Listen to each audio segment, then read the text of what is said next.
오늘 말씀 보겠습니다. 말씀은 고린도전서입니다. 고린도전서 1장 1절부터 3절입니다. 우리 교독하겠습니다. 하나님의 뜻을 따라 그리스도 예수의 사도로 부르심을 받은 바울과 형제 소스데네는 고린도에 있는 하나님의 교회 그리스도 예수 안에서 거룩하여지고 성도라 부르심을 받은 자들과 또 각처에서 우리의 주 보들과 우리의 주 예수 그리스도의 이름을 모든 전하는 자들에게 3절 같이 읽겠습니다. 하나님 우리 아버지와 주 예수 그리스도로부터 은혜와 평강이 있기를 원하노라. 아멘. 우리 옆분들을 축복합시다. 예수 그리스도의 이름으로 축복합니다. 예수 그리스도의 이름으로 축복합니다. 네, 다시 한번 축복합니다. 예수 그리스도의 이름으로 사랑합니다. 예수 그리스도의 이름으로 사랑합니다. 아멘. 네, 오늘부터 고린도전서로 들어갑니다. 고린도전서로 들어갑니다. 오늘 말씀의 제목은 부르심을 받으라. 부르심을 받으라 입니다. 고린도전서는요, 로마서와 내용이 많이 다릅니다. 로마서는 한 번도 로마를 가본 적이 없는, 로마 교회를 방문한 적이 없는 바울의 어떤 설렘들이 나타납니다. 로마서를 읽다 보면 이 로마 교회에 대한 기대감을 우리가 느낄 수 있습니다. 그리고 이 로마 교회가 과연 복음을 잘 알고 있을까? 복음을 잘 받아들이고 있을까? 라는 어떤 바울의 그런 궁금증, 바울의 걱정들, 고민들, 이런 것들이 로마서에서 등장합니다. 그래서 그 결과가 뭐냐면 로마서에서는 교리를 강조해요. 복음이 무엇인지 아주 강하게 선포합니다. 그런데 고린도 교회는 좀 달라요. 고린도 교회는 바울이 직접 세운 교회입니다.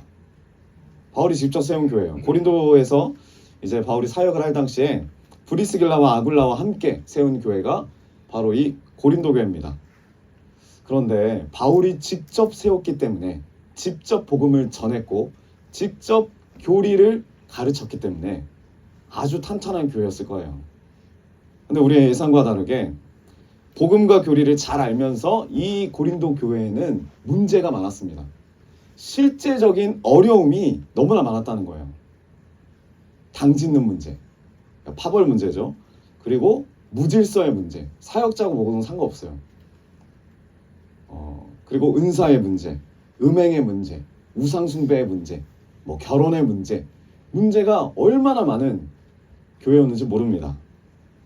지식은 풍족하고 분명히 고린도 교회에게 있는 영적인 은사는 부족한 게 하나도 없어요. 그럼에도 불구하고 본인들이 알고 있는 바와 본인들이 실제로 사는 것, 이 실제 사는 데서 이 아는 바가 따라가지 못하는 거예요. 사는 것과 아는 것이 다른 교회, 그게 바로 고린도 교회였습니다. 이게 우리의 이야기입니다. 오늘날 우리 한국교회 이야기죠. 그리고 우리 교회의 이야기이기도 합니다. 우리 한국교회가 외국에서요, 유학을 와요. 우리 교회 시스템을 보려고 외국에서 신학교로 유학을 옵니다. 우리나라가 외국으로 유학을 가지만 백인들도 유학을 옵니다. 우리나라 신학교로, 신학대학원으로. 그 정도로 우리나라 교회에 수많은 프로그램이 있습니다. 전도 프로그램, 뭐 제자훈련 프로그램, 기도훈련 프로그램, 그리고 또 지금 막 우리나라가 뜨고 있는 경배와 찬양. 경배와 찬양도 어마어마합니다. 그리고 은사훈련도 아주 충만하죠. 우리 지금 교회에, 우리 대한민국 교회에 하나님이 주신 은혜가 가득가득해요. 넘쳐납니다. 시스템적으로, 교육적으로, 영적으로 부족함이 없습니다. 그런데 교회가 아는 바대로 실제 삶을 살아낼 수가 없어요. 그래서 힘이 없어요. 영향력이 없습니다. 영향력만 없으면 되는데 플러스 비난을 받아요. 세상 가운데 비난을 받습니다. 왜 비난을 받는다고요? 첫 번째로 교회가 아는 만큼 실제 삶을 살지 못하기 때문에, 아는 만큼 살지 못해요. 제가 우리 진표 목사님을 통해서 이번에 초등부 안에서 있었던 이야기를 잠깐 들었습니다. 근데 지용군이 그런 말을 했다는 거예요. 자기 기도를 안 하겠다. 그래서 이제 물어봤다는 거죠. 왜 기도를 안 하냐? 근데 지용군이 학교에서 식사 기도를 했대요. 그 점심시간 때. 그런데 식사 기도를 했다니까 뭐 이렇게 초등부랑 진표 목사님 막 칭찬해 주셔서 와 식사 기도를 했구나 그렇게 약속을 했대요. 이제 밥 먹을 때도 기도하고 항상 하나님 앞에 기도하기로. 그런데 지용군의 표정이 안 좋은 거예요. 결과는 뭐예요? 안 하겠다라는 거잖아요. 그러니까 왜 안 하냐? 식사 기도를 배운 대로 큰 소리로 했다는 거예요. 네. 그랬더니 앞에 지나가는 여자애들이 웃으면서 놀렸다라는 거죠. 그 마음 가운데 상처를 받고 이렇게 생각을 했다는 거죠. 나 기도 안 해. 이런 말을 했다는 거예요. 그래서 옆에 있는 이제 진표 목사님과 사랑 어린이와 유리 어린이가 물어봤다는 거예요. 왜 큰 소리로 했어?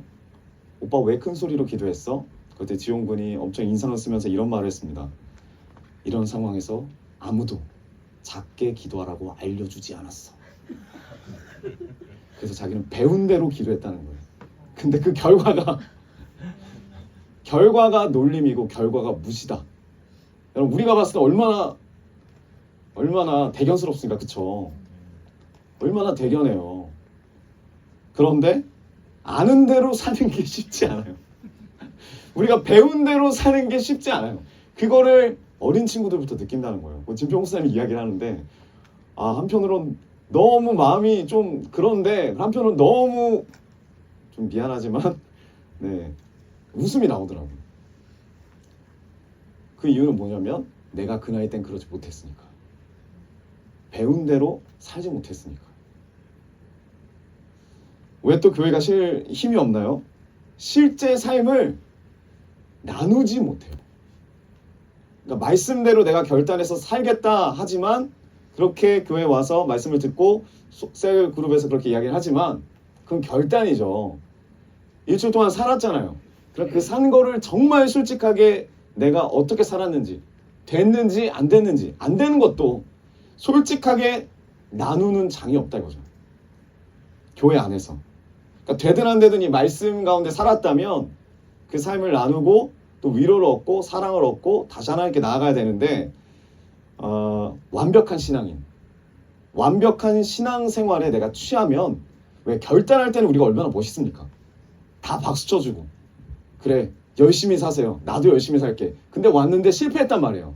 근데 내가 실패자라고 말하는 게 참 그래요. 나는 말하고 싶은데 앞에 있는 사람이 한 명이라도 제대로 살고 왔다 라는 이야기를 하면 나는 실패자인 걸 고백하고 싶지 않아요. 나도 제대로 살았을 때 이야기하고 싶지. 완벽한 나의 신앙생활을 깨트리고 싶지 않아요. 이 완벽함에 취하면 예수님이 필요가 없어요. 완벽함에 취하면 성령님이 필요가 없습니다. 그 시대가 구약에 나와요. 그게 어디죠? 사사기. 그게 사사기예요. 내 뜻대로 내가 원하는 인생을 사는 것이 사사기 시대예요.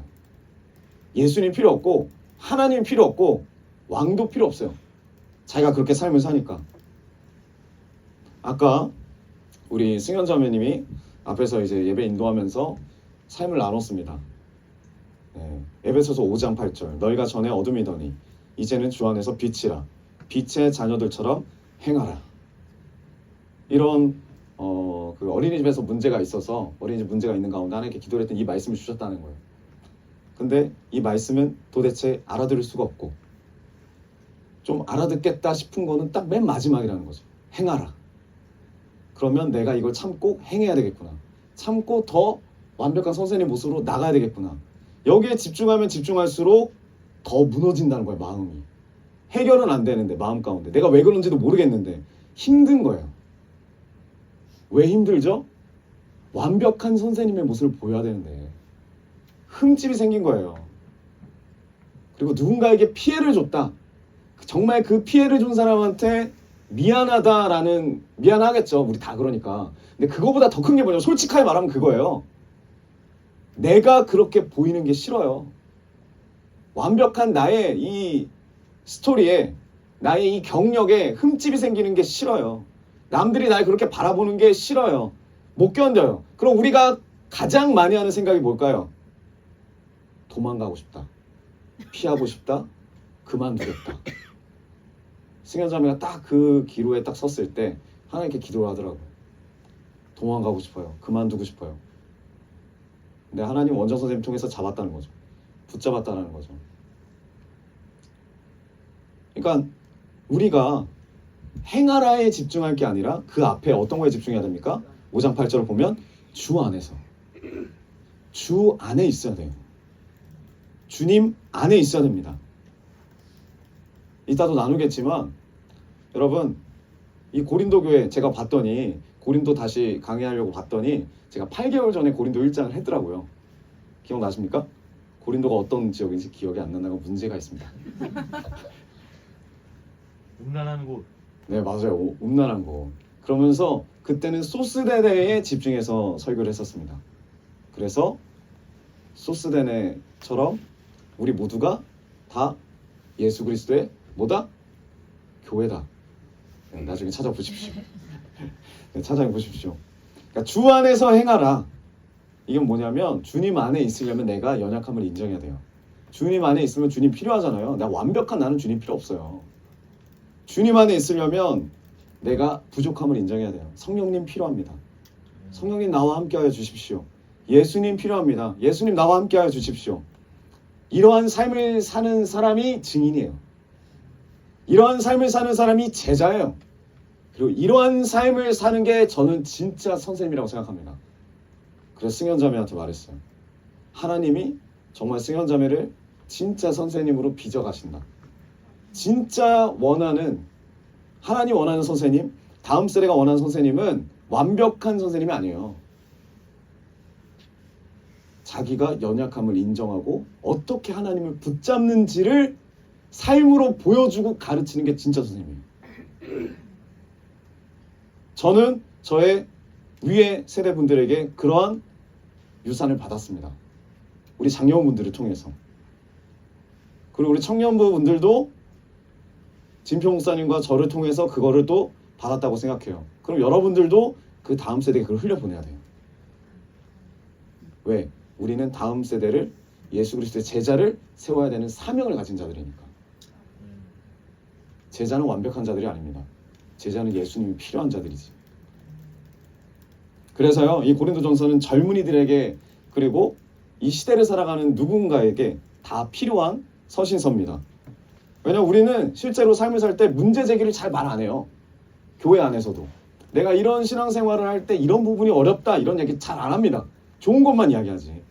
우리 교회는 다 고백을 하지만 셀 안에서 다른 교회 가면은 좋은 것만 이야기해요. 축복받은 거. 대부분 이런 것만 이야기합니다. 그런데 이 고린도 전서에는 뭐냐면 친절하게 직접 문제 제기를 다 해줘요. 음란이 있다, 파벌이 있다, 우상 숭배가 있다, 결혼의 문제가 있다, 다 문제 제기를 해줘요. 그리고 성령에 따라서 그거에 대한 답이 다 나와 있습니다. 그게 고린도 전서예요. 여러분 지금 마음 가운데 여러 가지 문제가 있습니까? 신앙생활에? 그러면 고린도 전서를 읽으십시오. 읽을 때 고백하세요. 내가 패역한 고린도 교회 사람과 다를 게 없다. 그게 인정이 돼야 이 답이 나의 답으로 들리지, 이 답이 다른 사람의 답으로 보내거든요. 토스에서. 그럼 아무 의미가 없죠. 그래서 앞으로 이제 고린도전서를 함께 읽을 건데, 함께 읽으면서 우리 신앙생활 가운데 꼭 풀어야 될 문제들을 우리가 함께 풀어 나가기를 주님의 이름으로 축복합니다. 네, 그래서 1절 보겠습니다. 1장 1절 한 목소리 다시 읽어볼까요? 시작. 하나님의 뜻에 따라 그리스도 예수의 사도로 부르심을 받은 바울과 형제 소스데네는 아멘. 하나님께 물어봤습니다. 하나님께 질문을 해서 기도하면서 고린도 교회에 많은 문제가 있지만 드러나지 않는 문제, 그리고 바울이 고백한 것 중에 하나님 뭘 나누면 좋을까요? 딱 이 부분이었어요. 여러분 우리 인생에서 가장 큰 문제가 있습니다. 다 문제와 질문을 가졌어요. 그게 뭐냐면 이거예요. 나는 누구인가? 나는 누구인가? 여러분 누굽니까? 다 대답할 말이 있죠. 이름을 말할 수도 있고, 형제가 몇 명인지를 말할 수도 있고, 어디 사는 누구라고 말할 수도 있고, 주민등록번호를 말할 수도 있습니다. 근데 이 질문은요, 사춘기 시절에 다 끝났어야 될 문제예요. 내가 누군지 질문하고 그 질문에 대한 답을 내가 분명히 알아야 됩니다. 그런데 오늘날 보면 성인이 되어서도 내가 누군지 몰라요. 내가 뭘 좋아하는지도 모르고, 내가 앞으로 어디로 가야 될지도 모르고, 내가 정말 하나님의 자녀인지도 모르고, 내가 하나님을 사랑하고 있는지도 모르고, 그러니까 어쩌다 보니까 그냥 이 물결에 휩쓸려서 그냥 살아갈 뿐입니다.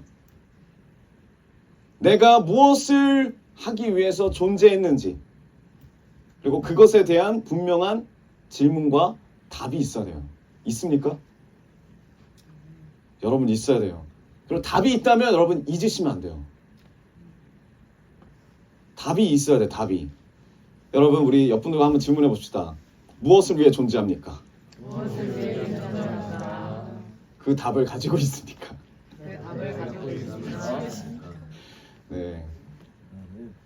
그럼 오늘 말씀을 보면요, 이 문제가 많은 고린도 교회를 향해서 지금 바울과 소스데네가 편지를 씁니다.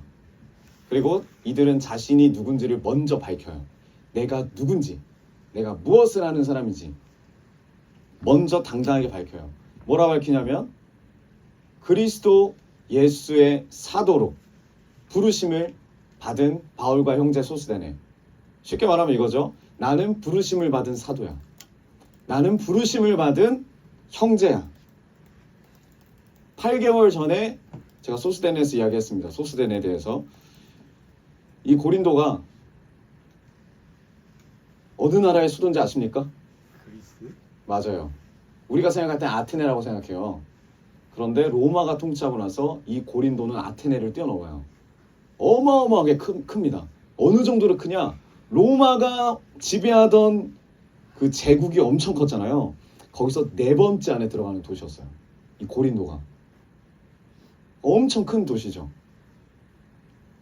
그런데 이 고린도에 바울이 이제 복음을 전도하는 거예요.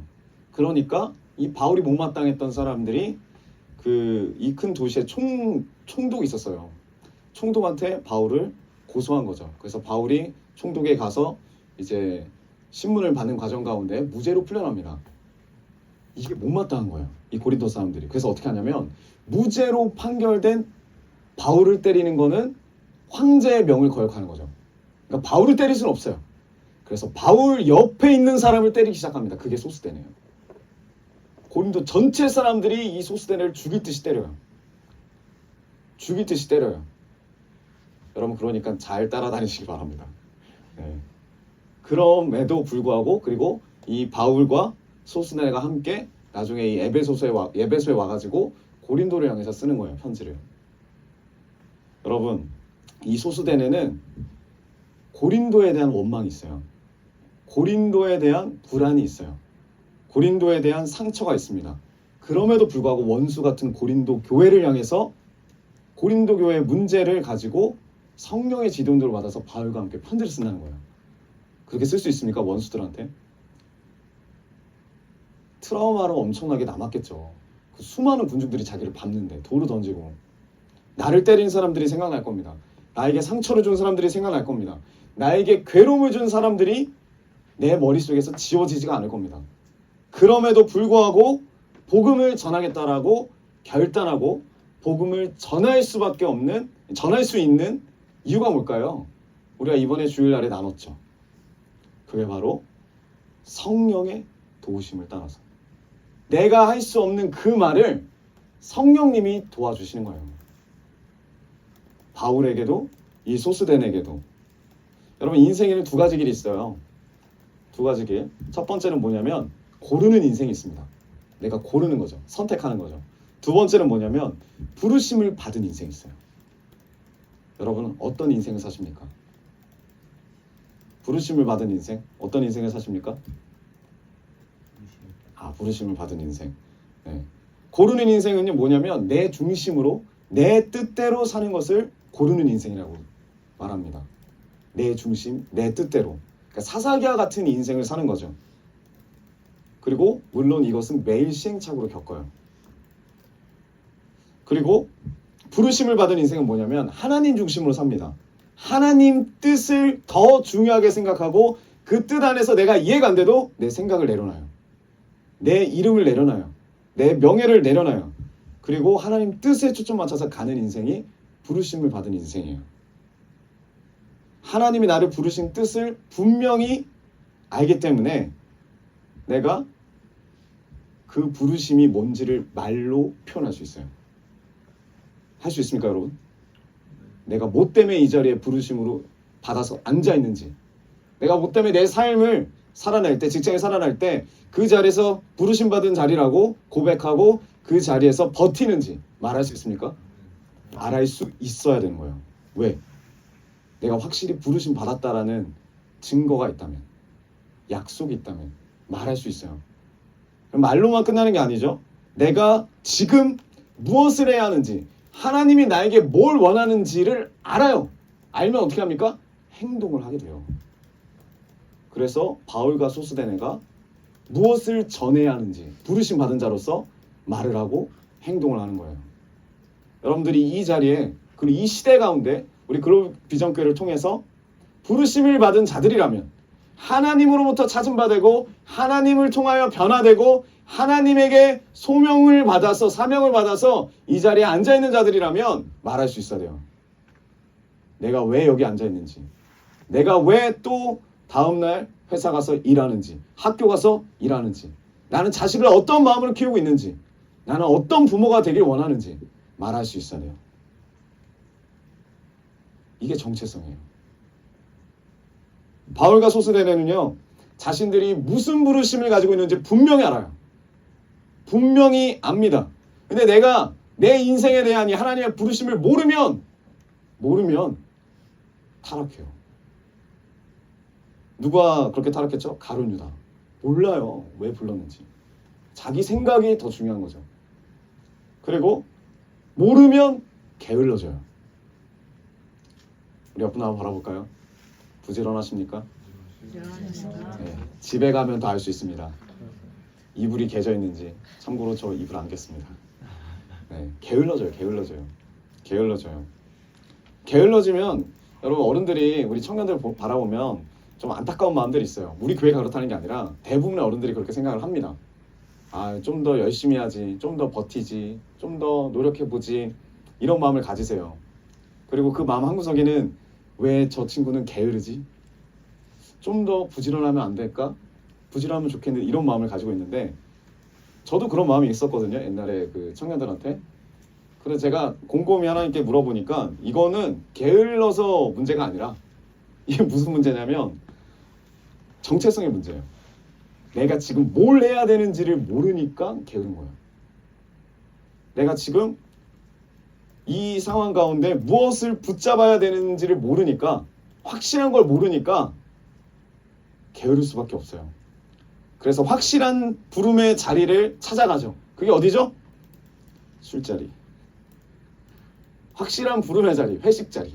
왜? 확실히 불러주니까, 야 와! 야 와! 이렇게 부르잖아요. 확실하게 나를 불러주니까. 확실하게 나를 부르는 클럽으로 가는 거예요, 사람들이. 근데 알아요. 가고 나서도. 이거는 나를 부르는 자리가 아니구나. 왜? 끝이 공허하니까. 그리고 내 인생의 부르심을 모르면 어떻게 되냐면 착각이 일어나고 교만해집니다. 그게 부자청년이에요. 끝이 하나님으로 갈 수가 없어요. 예수님께 갈 수가 없어요. 최선을 다해서 삶을 살았는데 교만해요. 착각해요. 내가 원하는 구원의 길과 예수 그리스도가 말하는 구원의 길이 다르다. 포기해버립니다. 그리고 부르심을 받아서 우리가 이 자리에 왔어도, 이건 제가 경험한 건데, 어떤 마음이 있을 수 있냐면 내가 특별해서 부르심을 받았다고 생각할 수가 있어요. 그래요. 제가 무슨 일이 있었냐면요, 하나님이 확실한 부르심을 줬어요. 너의 건강을 챙겨라. 저에게 좀 건강을 챙겨라 해서 이제 요즘에 그 해독주스인가요?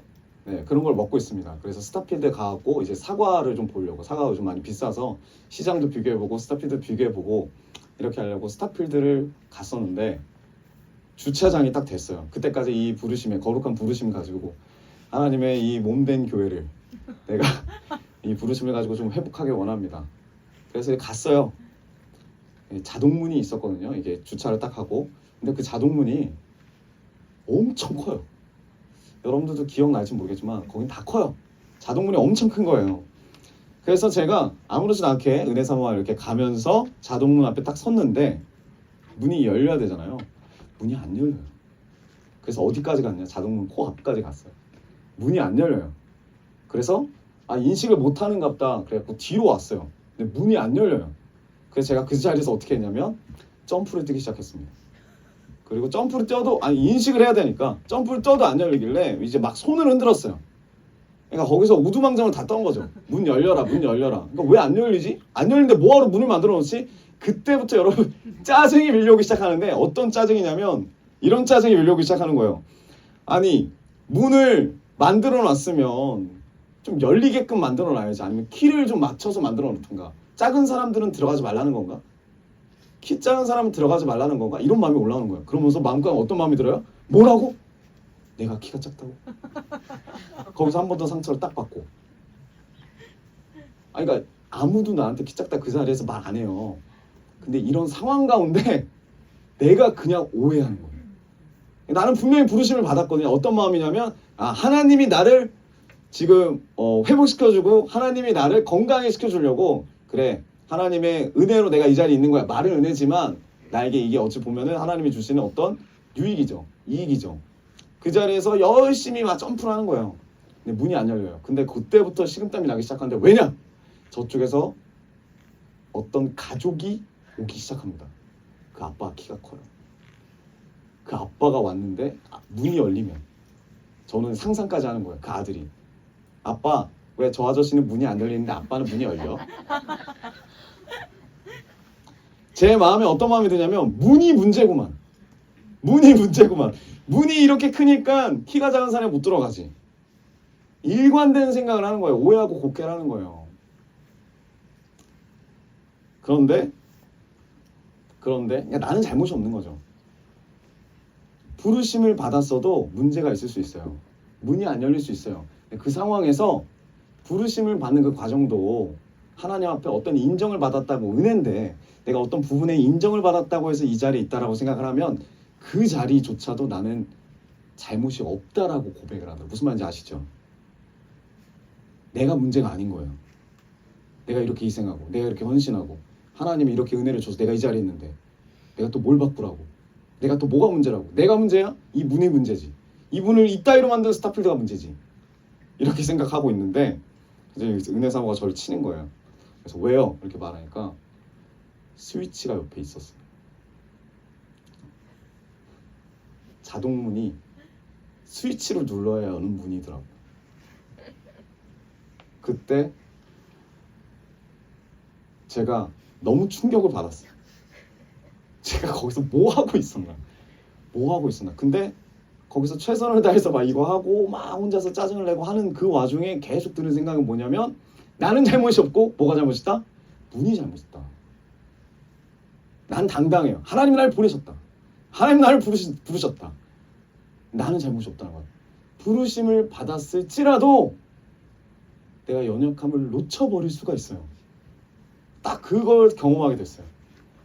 그래서 문 얼른 열고 막 뛰어갔습니다. 그래서 이런 이야기를 은혜사모 또 나눴어요. 여러분 누구 잘못이에요? 네, 제 잘못이죠. 우리가 부르심을 받은 이유는 내가 완벽해서가 아니에요. 내가 뭐 인정받아서도 아니에요. 내가 뭐 잘나서도 아니에요. 내가 똑똑해서도 아니에요. 그냥 내가 부족하고 연약한 자이지만 하나님의 나라를 위해서 하나님이 나를 찾으시고 하나님이 자신을 의지하게 하시고 의지할 수 있도록 성령님을 보내주시고 우리를 사용하시는 거죠. 이 마음을 끝까지 잊으면 안 돼요. 우리를 통해서 어떤 영혼들이 살아나도 우리를 통해서 교회가 세워져도 우리를 통해서 한 가정이 복음으로 돌아와도 나는 부르심받은 자다 라고 고백을 할 때 그 안에는 뭐가 있어야 되냐면 내가 한 게 아니라 예수님이 하셨다. 성령님이 하시지 않으면 난 아무것도 아니다. 이러한 고백을 하는 게 바울이에요. 바울은 계속 하나님 앞에 고백합니다. 나는 그리스도의 종입니다. 나는 연약한 종입니다. 성령님 도와주십시오. 성령님 함께 하십시오. 하나님의 큰 일을 이루도록 나와 함께 하십시오. 그리고 하나님의 뜻을 따라 예수 그리스도의 사도로 부름받은 자, 그게 저입니다. 여러분 청년의 때 그 질문하셔야 돼요. 여러분 인생이 고르는 인생입니까? 아니면 부르심을 받은 인생입니까? 우리의 신앙생활에 중요한 첫걸음이 되기 원합니다. 한번 따라해볼까요? 고르는 인생이 아닌 하나님의 부르심을 받는 인생이 되기를 축복합니다. 아멘. 부르심을 받았다 할지라도 절대 이게 내가 어떤 인정을 받아서 부르심을 받은 것이 아닙니다. 사역자도 마찬가지고, 찬양 인도자도 마찬가지고, 선생님들도 마찬가지고, 리더분들도 마찬가지고, 팀장님도 마찬가지고. 근데 이 고린도 교회가 부르심을 잃어버렸어요. 내가 누군지, 내가 무엇 때문에 신앙생활을 시작했는지 잊고 살면 끝이 우스워져요. 우스운 인생이 됩니다. 제가 이런 이야기를 들었어요. 이게 좀 재밌더라고요. 그래서 좀 나누고 싶었는데, 어떤 남자가 엄마한테 이야기를 합니다. 엄마, 나 교회 가기 싫어. 지용이 아니고요. 네. 엄마, 나 교회 가기 싫어. 엄마 물어보죠. 왜? 교회 가면 부담스러워. 교회 가면 피곤해. 교회 가면 하루 종일 사람들하고 대화해야 되는데 나 너무 피곤해. 너무 힘들어. 그때 엄마가 말하는 거예요. 안 돼, 아들아. 너는 꼭 교회 가야 돼. 너는 꼭 가야 돼. 넌 반드시 교회 가야 돼. 그러니까 아들이 짜증을 내면서 말하는 거예요. 왜요? 왜요? 왜 내가 맨날 교회 가야 돼요? 그때 엄마가 뭐라고 할게요? 너가 담임 목사잖아. 이해하셨습니까? 이해를 못 하시는 분들이 계세요. 엄마가 말하는 거죠. 너가 담임 목사니까 교회를 가야지. 이 사역자는 담임 목사로의 부르심이 없는 거죠. 사역자로의 부르심이 없는 거죠. 그런데 사역자를 하고 있죠. 여러분, 이런 사람이 얼마나 많아요.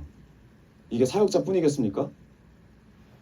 그리스도인으로서 부르심이 없는데 그리스도인 행사를 하고 있잖아요. 그러니까 마음이 어때요? 교회 가기 싫은 거지. 사람 상대하기 싫은 거지. 피곤하니까 싫은 거지. 교회 안 가면, 담임 목사님 교회 안 가면 어떻게 해요? 안 되는 거죠. 내가 고르는 인생이라면, 지금 나의 인생이 내가 고르는 인생이라면 내 행복과 내 안위와 내 장래와 내 물질과 내 사랑 때문에 안 나갈 수 있어요. 피할 수 있어요. 언제든지 그만둘 수 있어요. 언제든지 떠날 수 있어요. 하지만 그곳이 사명지라면, 내가 진짜 부르심을 받았다라는 확신이 있다면 어떻게 그만둘 수가 있어요? 어떻게 거길 떠날 수가 있어요? 그럼 시작이 잘못된 거죠. 나는 부르심을 받은 게 아니라 나는 고르는 인생이구나. 여러분, 고린도 교회의 영적 교만이 얼마나 높아졌는지 바울은 아무것도 아니라 생각했어요. 그래서 바울이 온 힘을 다해서 이 고린도전서를 씁니다. 그리고 보내요. 그랬더니 그들이 읽고 나서 그냥 버려요. 그 말을 하나도 주워 담지 않습니다. 바울 무시합니다. 어느 정도로 무시하냐면, 편지로는 그렇게 힘있게 말해놓고 와가지고는 아무 말도 못하는, 아무짝에도 필요 없는 바울. 네 없어도 돼. 그래서 바울이 다시 한번 눈물로 편지를 쓴 게 고린도 후서예요. 그럼 그거 읽으면 재밌습니다. 바울이 어떻게 쓰냐면 이렇게 써요. 너 이놈의 새끼들 내가 가면 다리 몽둥이 다 부숴버릴 거야. 그러니까 가기 전에 회개해. 이런 내용이에요. 고린도 후서가. 이 정도로 고린도 교회가 바울을 무시했어요. 조롱했어요. 그런데 바울은 흔들리지 않아요. 다시 고린도 후서를 보내요. 키워드는 부르심의 문제예요. 내가 고른 교회였다면, 내가 내 인생을 고르는 사역자였다면 바울은 그냥 다신 갈 일이 없죠, 거기를. 그럼에도 불구하고 절대 포기하지 않은 이유는 뭐냐면, 바울은 이 영혼들을 향해서 부르심을 받은 자였기 때문에. 그래서 서두에 쓰는 거예요. 예수 그리스도로 말미암아 사도로 부름 받은 나는 너희들에게 편지를 쓴다. 계속 쓴다. 또 쓴다. 너희들이 돌아올 때까지 나는 흔들리지 않는다.